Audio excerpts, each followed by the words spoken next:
Para el pueblo de Manica, situado en la región montañosa del oeste de Mozambique, en la frontera con Zimbabue, la ordenación de su primer sacerdote es un honor no solo para la ciudad, sino también un importante símbolo para la iglesia de Mozambique y motivo de explosión de alegría. En Mozambique, país africano situado a lo largo de la costa sur del Océano Índico, un cuarto de los 21 millones de su población es católico. Una cantidad similar son animistas, mientras que el 18% de la población es musulmán.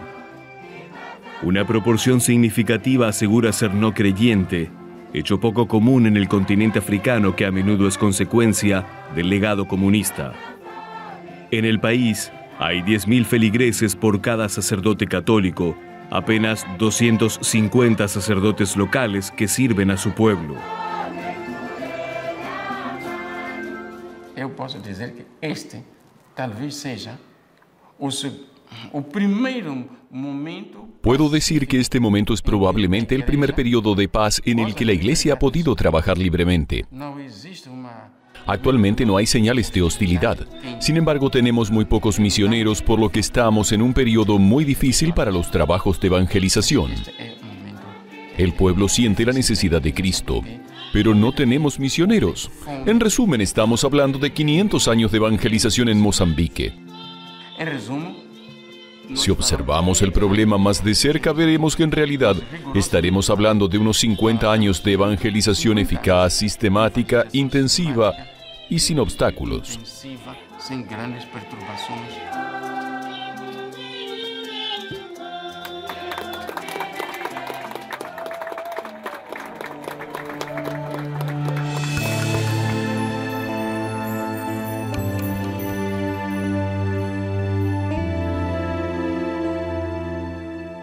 La evangelización de Mozambique empezó en 1498, cuando el navío de Vasco da Gama llegó a las costas de la isla de Mozambique en una de sus expediciones en la búsqueda de una ruta a la India.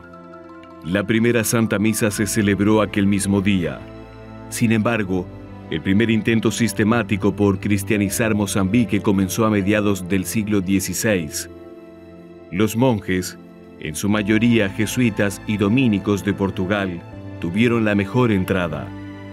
Numerosas dificultades a lo largo de los siglos han impedido el progreso, con lo que la evangelización del país empezó en realidad en el siglo XX, cuando un concordato firmado en 1940 entre la Santa Sede y Portugal establecía el compromiso de promocionar el cristianismo en sus colonias.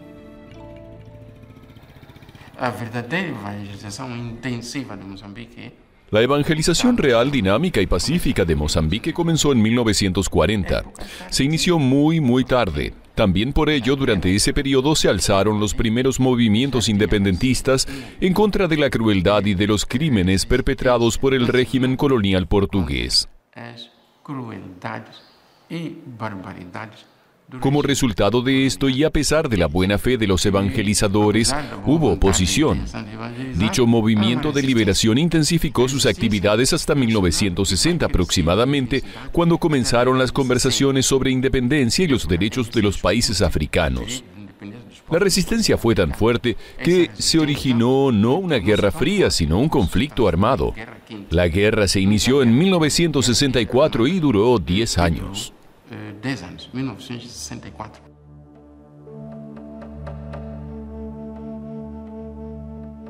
Mozambique se independiza en 1975.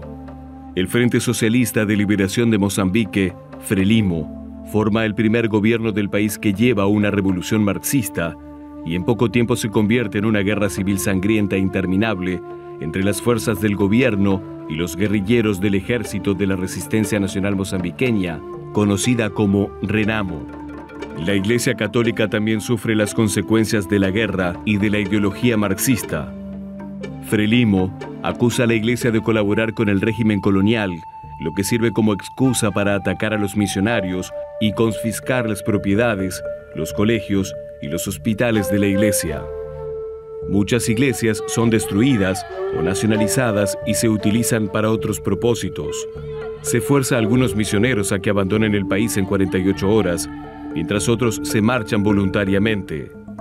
Varias comunidades cristianas quedan sin pastor. A aquellos a los que se les permitió quedarse, necesitan permisos para viajar por el país, lo que obstaculiza bastante su esfuerzo por evangelizar. Quando foi da independência nacional em 1975, nós tínhamos em Moçambique más o menos. Cuando llegó la independencia en 1975 teníamos unos 12 sacerdotes locales en Mozambique, mientras que el primer sacerdote de raza negra mozambiqueño surgió recién en 1957 y es el actual único cardenal del país. Durante mucho tiempo fue el único sacerdote. De este modo no nos sorprendimos cuando emergió el nacionalismo, no sentimos que la Iglesia tomara parte de la batalla contra el colonialismo malvado, porque el colonialismo era malo en sí mismo. El primer presidente de Mozambique retó a los obispos mozambiqueños a romper todo vínculo con Roma, porque la Iglesia Católica era la única institución capaz de reflexionar o debatir o de hacer pública la atrocidad que se estaba cometiendo.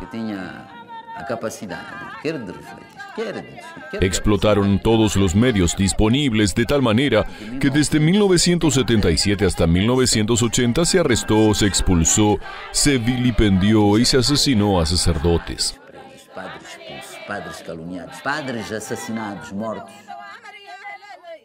Es más, muchos cristianos acabaron en campos de prisioneros o en cárceles. Intentaron todo lo posible, pero parece que cuantas más acciones emprendían, más fuerte era la fe de la gente.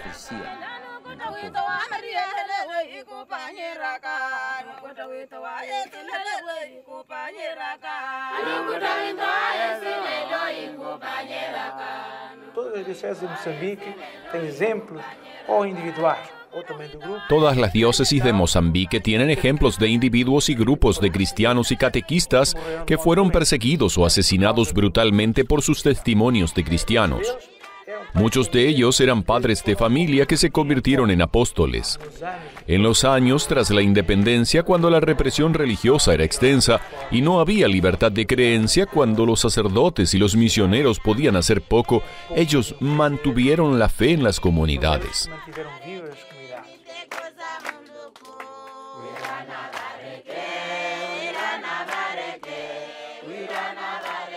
Debido a la incapacidad del clero para servir, la Iglesia se inclinó por catequistas. Formó a familias enteras que se ofrecían a servir como evangelizadores y líderes laicos.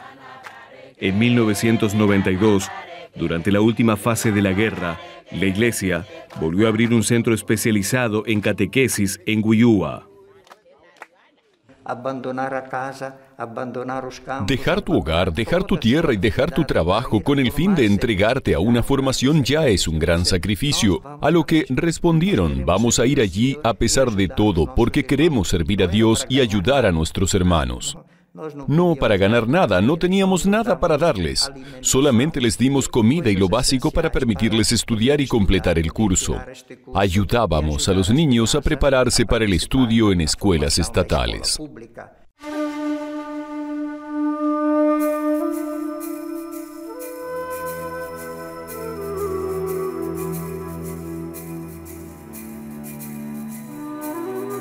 Sin embargo, el centro de Guyúa pronto fue sitio y símbolo de los horrores de la guerra y la cara del mal.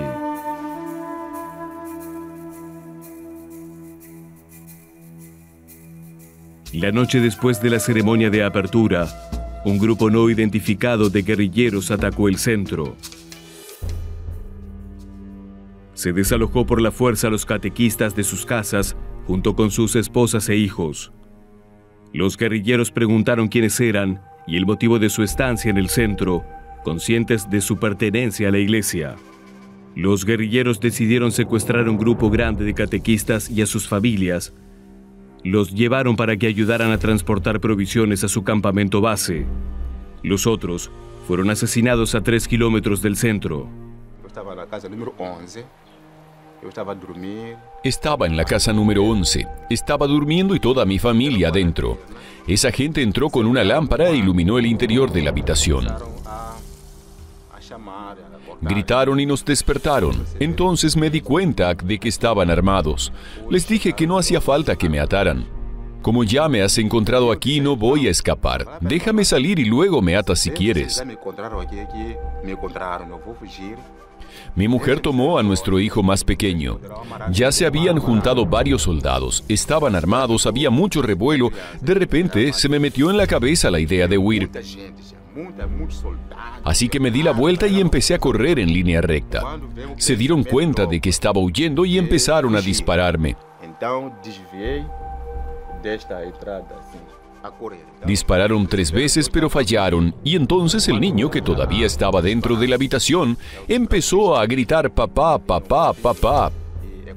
Por eso, la cabeza no me dejaba seguir con mi huida. Tenía que volver. Para entonces, ellos ya estaban en la siguiente casa, la casa número 12.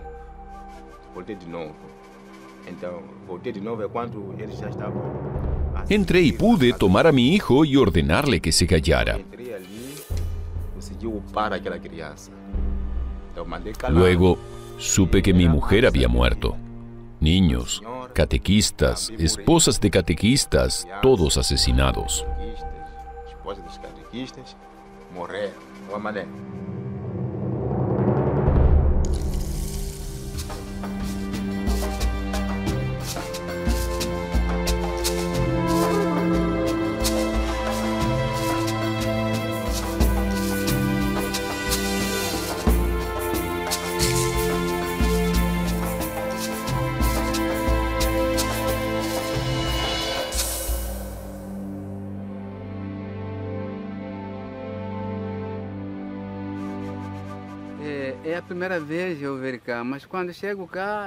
Es la primera vez que estoy aquí desde entonces, pero cuando estoy aquí siento como si fuese aquel día, porque puedo ver todo lo que presencié aquel día.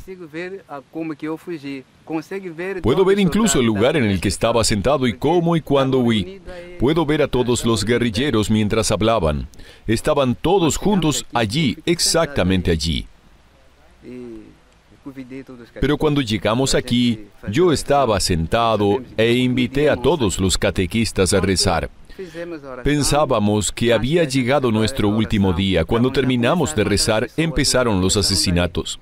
Vi cómo mataban a la gente y cómo les pegaban. Presencié tal atrocidad y pensé para mis adentros, será mejor que me disparen que morir con sufrimiento. Por eso solté mi bolso y eché a correr. Pensé que me matarían enseguida, pero no dispararon. Huí. Fui el único catequista de este sitio que sobrevivió.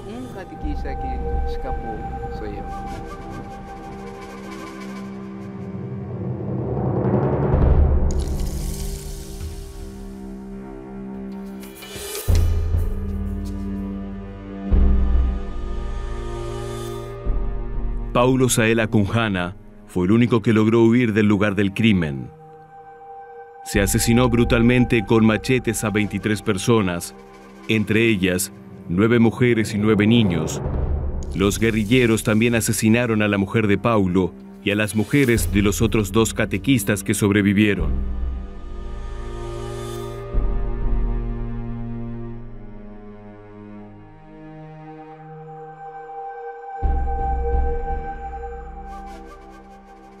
También nos interrogamos por qué fomos atacados. Nos preguntábamos el motivo de recibir estos ataques. Éramos gente de Dios, gente de iglesia. No éramos una institución del gobierno. Simplemente éramos catequistas. Éramos simplemente catequistas. Tenemos el valor de reconocer que eso tenía que ocurrir un día, pues también le pasó a Jesús. Fue crucificado. Siento que esa misma historia le ocurrió a nuestros hermanos catequistas.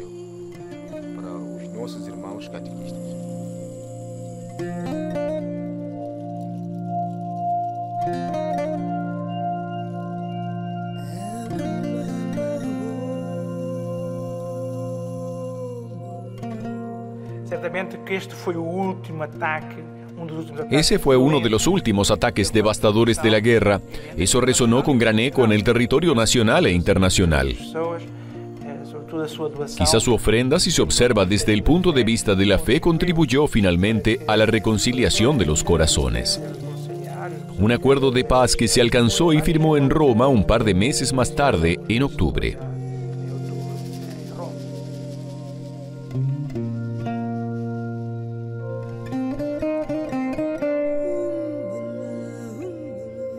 La firma del acuerdo de paz, unos meses después del ataque al centro de catequesis de Uyúa, estuvo precedido de varios años de esfuerzos y negociaciones. Las consecuencias de 17 largos años de guerra civil fueron catastróficas. Más de 1 millón de muertos, 1,5 millones de refugiados y más de 9 millones de personas sin hogar.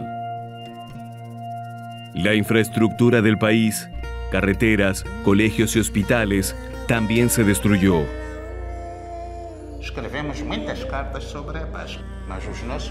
Escribimos innumerables cartas en busca de la paz. Los documentos que publicamos no apoyaban a ninguna parte. Condenamos las masacres independientemente del responsable de cada una de ellas. Solicitábamos que se encontrase la fórmula necesaria para poner fin a la violencia creciente. Demostramos que Mozambique tenía que sentarse a hablar en una mesa sobre todos los problemas y, si fuera posible, encontrar la solución adecuada. Durante las apariciones públicas, el gobierno dijo: el gobierno no va a hablar con bandas armadas, pues no hay con quién hablar. Por eso no hay diálogo. Hicimos todo para mostrar que el diálogo era posible. Fue entonces cuando la Iglesia inició el proceso, un proceso de mediación fáctica entre el presidente de la República y los hombres de la Renamo.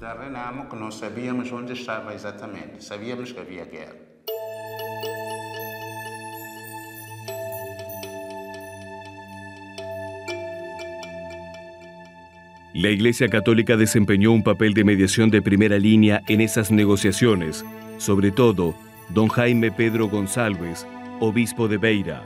Tras una docena de fiascos en la negociación liderados, entre otros por los presidentes de Zimbabue y Kenia, ambas partes del conflicto acordaron iniciar conversaciones en Italia, en la comunidad católica de San Egidio, en la que se celebró el primer encuentro real de las dos partes implicadas en el conflicto, que ya se extendía por varias décadas. Hubo conversaciones durante prácticamente 2 años. Desde 1990 hasta 1992, se firmó un acuerdo de paz. Actualmente, continúa siendo uno de los pocos ejemplos de un conflicto africano que se termina en una mesa de negociación.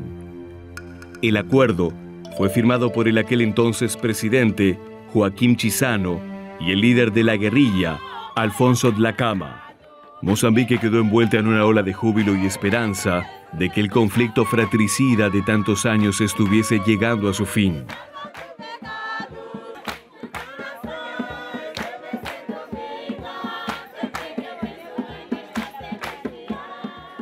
La Iglesia Católica va a desempeñar un papel importante. La Iglesia Católica también desempeñó un papel importante en templar las emociones existentes entre todos los grupos, pues en realidad los actores de esta guerra eran hermanos que mataban a hermanos, hijos que mataban a padres y padres que mataban a hijos. Por eso nuestra sociedad necesitaba reconciliación.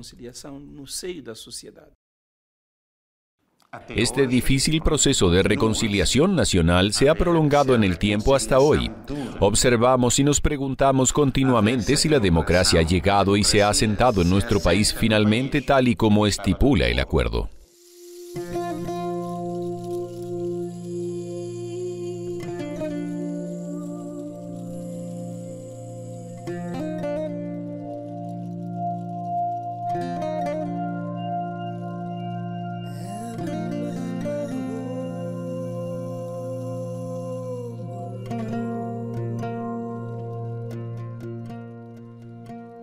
Veinte años tras la firma del acuerdo de paz, Mozambique está adquiriendo estabilidad y esperanza por un futuro mejor, de forma lenta pero segura. Se le sigue viendo como uno de los países más pobres con un índice de analfabetismo superior al 50% y uno de los mayores índices de SIDA del mundo. El país está maldito por la violencia y el crimen, así como por el tráfico de personas y órganos, algo que la Iglesia de Mozambique continua e incansablemente está denunciando. Tras varios años de guerra, También es la Iglesia la que pide ayuda para abordar no solo los problemas materiales, sino también la falta de sacerdotes. El mayor problema al que se enfrentan muchos sacerdotes es la falta de recursos para cubrir necesidades básicas, así como también la falta de tiempo para el trabajo pastoral, pues la mayor parte de ellos también son profesores en varias asignaturas en las escuelas estatales.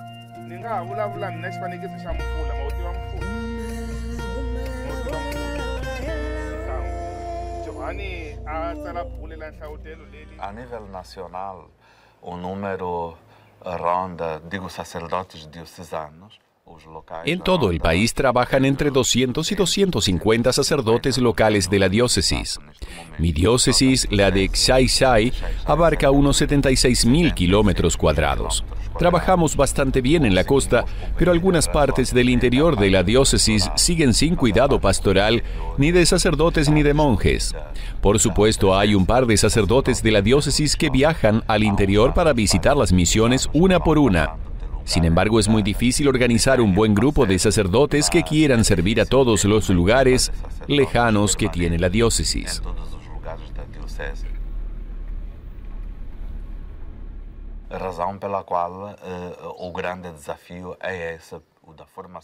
Por ese motivo, formar a nuestros sacerdotes que serán capaces de formar a cristianos maduros sigue siendo nuestro gran reto.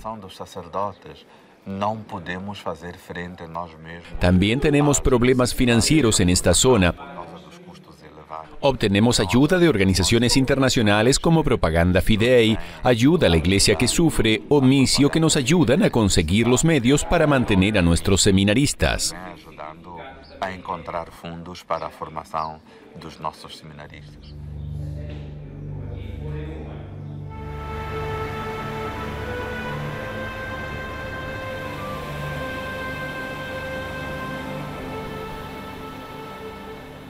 Nós temos que fazer violência ao céu e continuar a reclutar. Tenemos que llegar al cielo y continuar invitando a misioneros de las iglesias hermanas de Europa, Latinoamérica e incluso Asia para que vengan aquí y nos ayuden en la tarea más básica: motivar las vocaciones locales.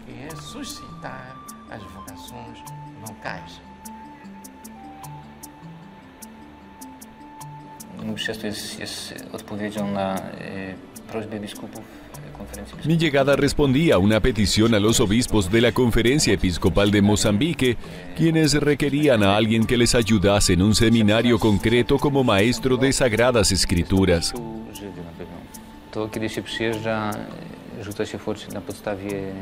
Confieso que ya llevo 10 años aquí. Sin duda, esta es una iglesia con vida. Cuando uno viene aquí, esto te conquista.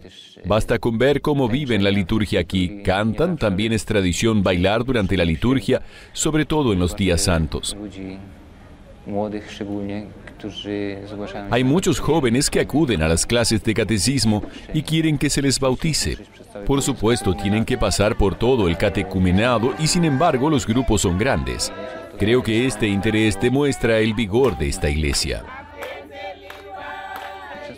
Aunque a menudo son personas muy pobres, saben cómo ser felices con la vida. Uno puede encontrarse a muchas personas que están muy comprometidas con el trabajo que hacen, especialmente en la iglesia. Esta iglesia se fundamenta en gran parte en el trabajo en los laicos. Ver a estos laicos que a menudo tienen sus propias familias y trabajan para poder mantenerlas, que dedican gran parte de sus vidas a la iglesia y lo hacen de manera altruista, es digna de elogio.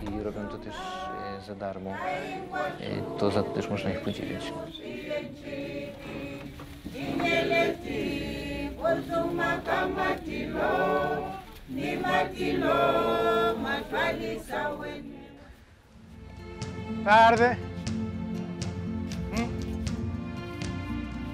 Pedite, como é? Tudo bem? Tarde, Joaquim. Tudo bem? Bem, obrigado. Obrigado. Tem lugar para cada esquerda, mas tem lugar para todos.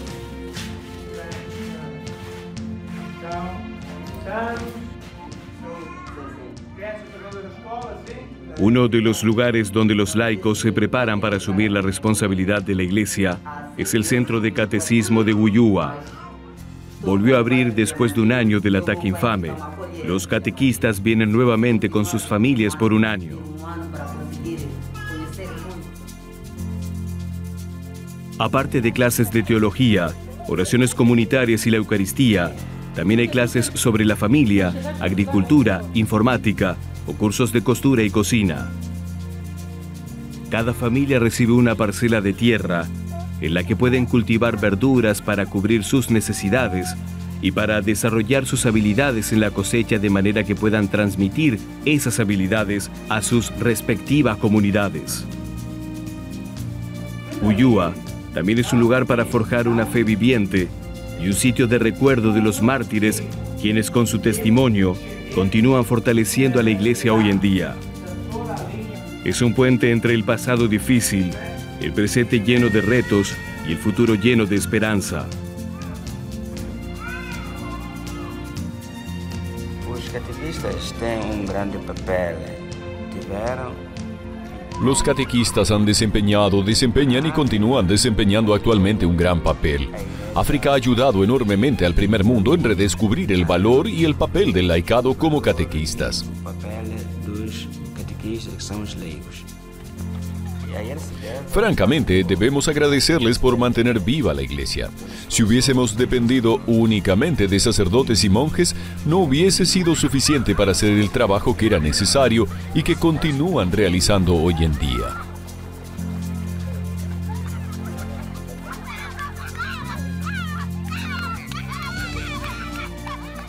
Toda mi vida quase estou como catequista. He sido catequista la mayor parte de mi vida y quiero añadir que mi intención es seguir siéndolo hasta que muera. Nunca he perdido la fe, jamás he pensado en ello a pesar de que capturaron a mis 2 hijos. Y aunque uno de ellos estuvo prisionero por 7 meses y el otro por 9, jamás me desalenté. Lo que siempre he hecho es rezar. Y también ayuda a los demás. La oración ayuda más que cualquier otra cosa y por eso puedo decir que hasta ahora nunca he perdido la fe.